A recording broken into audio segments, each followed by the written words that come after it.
I'm mentally prepared to jump off the cliff and come back to the farm full time. You know, what's my checkbox list? What do I need to check off?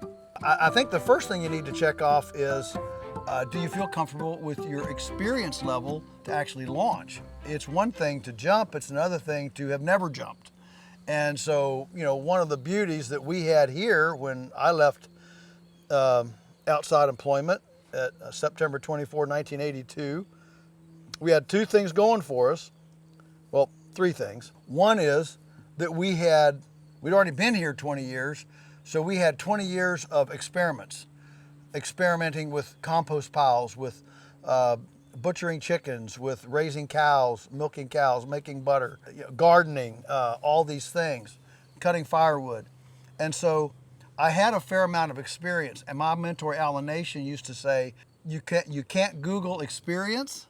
You can't Google experience, and the best investment you can ever make is in information, knowing how to do things. If you feel comfortable that yes, I have not watched Netflix in a year because I've been learning how to sharpen a chainsaw, gut a chicken, plant a garden, can tomatoes.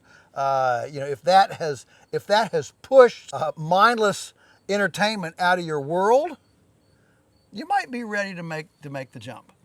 So that's a kind of mental preparation. Then your financial preparation, I always tell folks, I want to see 1 year of nest egg, that you can live for 1 year without an income before you make that jump. Because, you can't go from zero to here, overnight. It takes time. And so if you have a 1 year nest egg, so whatever you're making right now, I want that in the bank before you make the jump. Now, like Teresa and I found, the biggest surprise that we had when we made the jump was how cheaply we could live. Suddenly we never went to town. We didn't have to wear good clothes. We never ate out. We never went on vacation. Our expenses, dropped by 2/3 when we came home full time. Because we just, instead of filling the car up with gas once a week, it was once a month, and our living expenses just dropped way down. So that's very real, but don't count on that. Just if you're making $80,000 a year right now, I want to see $80,000 in the bank. That you can make this jump with $80,000. What that tells me is if you've got that kind of nest egg, what that tells me is you've learned how to live below your means. 90% of Americans are living above their means. I mean, look at the debt. And obviously the government is living above its means too.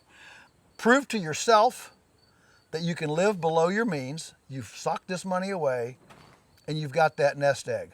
So number one is feeling comfortable with your experience and your knowledge base. Number two is a nest egg. And then number three, I think, is you need to have a really clear pathway, a budget, a business plan. Now, we all know that there's not a business plan in the world that's ever been made that's been followed. But you have to go through the exercise of planning and thinking about your income, your expenses, what you're going to do, to go through the exercise so that you go through the mental gymnastics of going through that and push yourself to think through the what ifs, think through the contingencies. And then I think there's a lot of value in a kind of worst case and best case. Too many people come to this all fantasy-eyed, starry-eyed, everything's going to come up roses. But I want you to deal with the question, what's the worst that can happen? And so for Teresa and I, when we did this, the worst that could happen was that we'd run out of money and I'd go back to town to take a job. And I wasn't scared to take any job. I'm happy to push a wheelbarrow full of concrete, wash dishes, anything. And we were okay with that.